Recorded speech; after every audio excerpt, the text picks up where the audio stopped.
মা টুকি, এই পায়েসগুলো বনে সবার বাড়িতে দিয়ে আয়, আর সবাইকে বলবি আমাদের ছাগলের ছানা হয়েছে। আচ্ছা ঠিক আছে মা।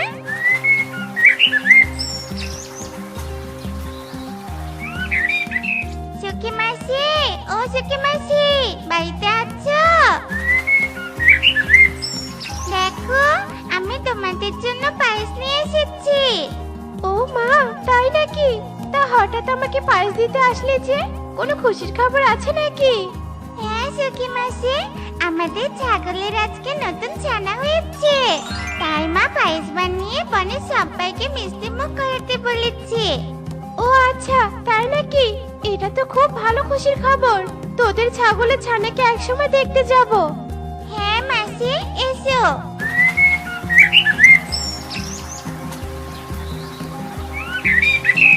কাকুলি মাসি, ও কাকুলি মাসি, বাড়িতে আছো? এই টুনির ছানা, বাড়িতে এসে এভাবে চিৎকার করছিস কেন? জানিস না কালু এখন আরাম করে ঘুমাচ্ছে?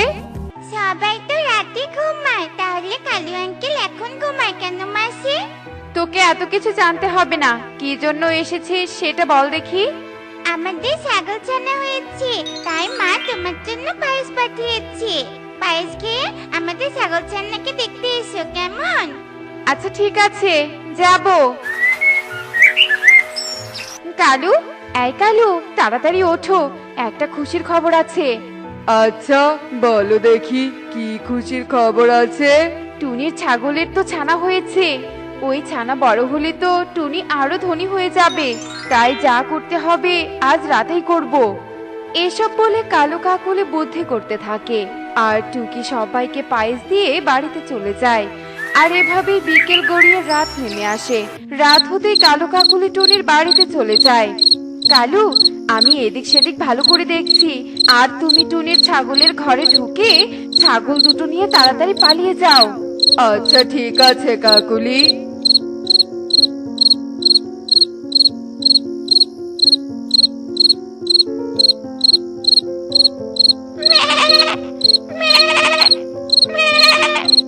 এই ছানাটা তো দেখছি আমাদের ধরিয়ে দিবে। কাকুলি, তুমি ছাগলটাকে ভালো করে বেঁধে রাখো, কাল সকালে ওকে বিক্রি করে দিব, আর ছানাটাকে নদীতে ভাসিয়ে দিয়ে আসি। তা না হলে ছানার জন্য সব শেষ হয়ে যাবে। হ্যাঁ, সেটাই করতে হবে। এরপর কালু ছাগলের মুখ বেঁধে নিয়ে নদীর পাড়ে চলে যায়, আর ছানাটাকে নদীতে ভাসিয়ে দিয়ে তাড়াতাড়ি বাড়িতে চলে আসে। আর এভাবেই সেই রাত কেটে সকাল হয়ে আসে। এই কালু, দেখো সর্বনাশ হয়ে গেছে, ছাগলটা তো রশি ছিঁড়ে পালিয়ে গেছে।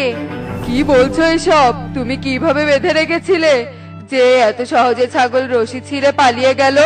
চিন্তা করো না, আজ রাতে আবার ছাগলটাকে চুরি করে নিয়ে আসবো, আর তারপর ভালো করে বেঁধে রাখবো।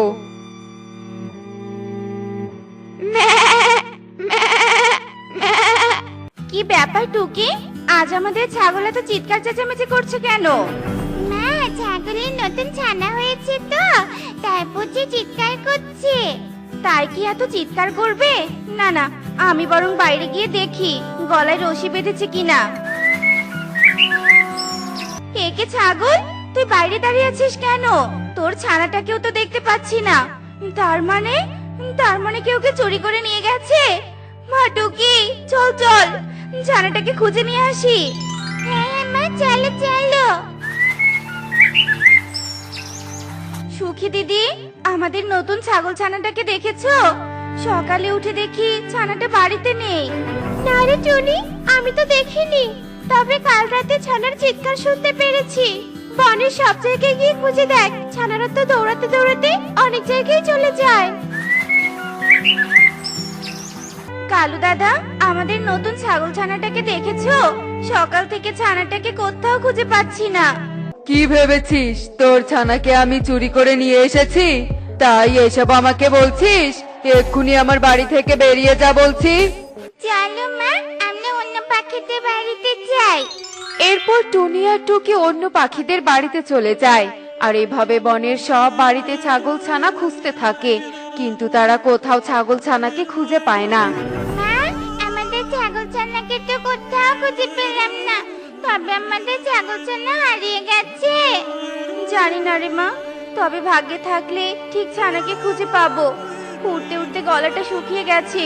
চল রে মা, নদী থেকে পানি খেয়ে আসি। মা দেখো, নদীতে কত সুন্দর নারকেল বাড়ি ভেসে যাচ্ছে। ওই বাড়িটা তুমি আমাকে এনে দাও না মা। আচ্ছা ঠিক আছে, আমি এনে দিচ্ছি। কত সুন্দর নারকেল বাড়িটা। চলো মা, আমরা এই ভিতরে গিয়ে দেখি কি আছে। কিছু না থাকলে এই বাড়িটা আমরা নিয়ে যাব, আর আমাদের ছাগলটাকে এখানে রাখবো। আচ্ছা ঠিক আছে, চল। মা দেখো, এখানে আমাদের ছাগলছানা ঘুমিয়ে আছে। এ কি করে সম্ভব? ছাগল ছানা এখানে কি করে এসেছিস সোনা? আর এত সুন্দর করে বাড়িটা এবার কে বানিয়েছে? ঘরের বাহিরে এসো পাখি, আমি সবকিছু বলছি। জলপুরে তুমি এখানে? তোমার ছাগল ছানাকে নদীতে ভেসে যেতে দেখে আমি তাকে এই নারকেল বাড়িতে আশ্রয় দিয়েছি। কিন্তু আমি তো ছাগল ছানাকে ঘরে রেখেছিলাম, নদীতে কি করে এসেছে? তুমি নারকেল ঘরটা নিয়ে বাড়িতে যাও, তারপর সব বুঝতে পারবে। হ্যাঁ জলপুরি, যাচ্ছি। আর তোমাকে অনেক ধন্যবাদ আমাদের ছাগল ছানাটাকে বাঁচিয়ে রাখার জন্য। এরপর টুনি নারকেল ঘরটা নিয়ে বাড়িতে চলে আসে আর ছাগল ছানাকে দেখে খুব খুশি হয়ে যায়। আর তখনই সেই পথ দিয়ে কাকুলি উড়ে যেতে সব দেখে অবাক হয়ে যায়। এ কি, এই ছাগল ছানাকে তো কালু নদীতে ভাসিয়ে দিয়েছে। তাহলে ছাগল ছানাটাকে টুনি বেঁচে কিভাবে নিয়ে আসলো? না, কালুকে এক্ষুনি সবটা বলতে হবে।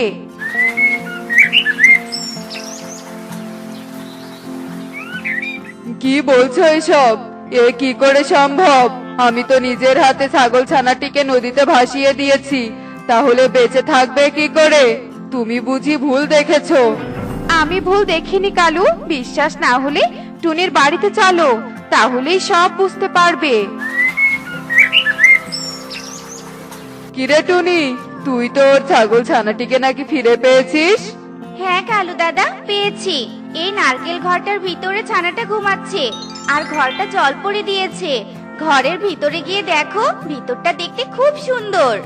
এরপর কালু কাকুলি যেই না নারকেল ঘরের ভেতরে যায়, তখনই একটা লাঠি এসে কালু আর কাকুলিকে মারতে থাকে। ওরে বাবারে, ওরে মারে! এটা কেমন ঘর? আমাদের এভাবে মারছে কেন? টুনি বোন, বাঁচা, আমাদেরকে বাঁচা।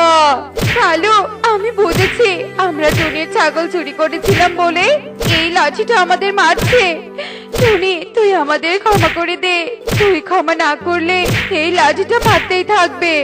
জাদুর লাঠি, ওদের আর মেরো না, ওরা ওদের ভুল বুঝতে পেরেছে। টুনির কথা শুনে জাদুর লাঠি অদৃশ্য হয়ে যায় আর কালু কাকুলি কাঁদতে কাঁদতে সেখান থেকে চলে যায়। চলো কাকুলি, আমরা আমাদের কাজে লেগে পড়ি। হ্যাঁ কালু, তুমি একটু দাঁড়াও, আমি আমার ভ্যানিটি ব্যাগটা নিয়ে আসছি। আর আমার দামি চশমাটা পরে এই বনের ধনী পাখি সেজে আসি। এই কথা বলে কাকুলি ঘরে চলে যায়, আর চোখে একটা চশমা আর হাতে একটা ভ্যানিটি ব্যাগ নিয়ে সে বাইরে চলে আসে। এরপর কালু কাকুলি মিলে বনের ভিতরে চলে আসে, আর সেখানে গিয়ে সে একটা ভিখারিকে ভিক্ষা করতে দেখতে পায়। আমাকে কিছু টাকা দে না রে বাবা, আমার যে অনেক বড় একটা রোগ ধরা পড়েছে। ডাক্তার বলেছে এই রোগ সারাতে অনেক টাকা লাগবে, আর তাই আমি পথে পথে ঘুরে নিজের চিকিৎসার জন্য ভিক্ষা করছি। দে না রে বাবা, আমাকে কিছু টাকা দে না রে। তোমাদের মতো গরিবদেরকে সাহায্য করার জন্যই আমরা বের হয়েছি বুড়িমা।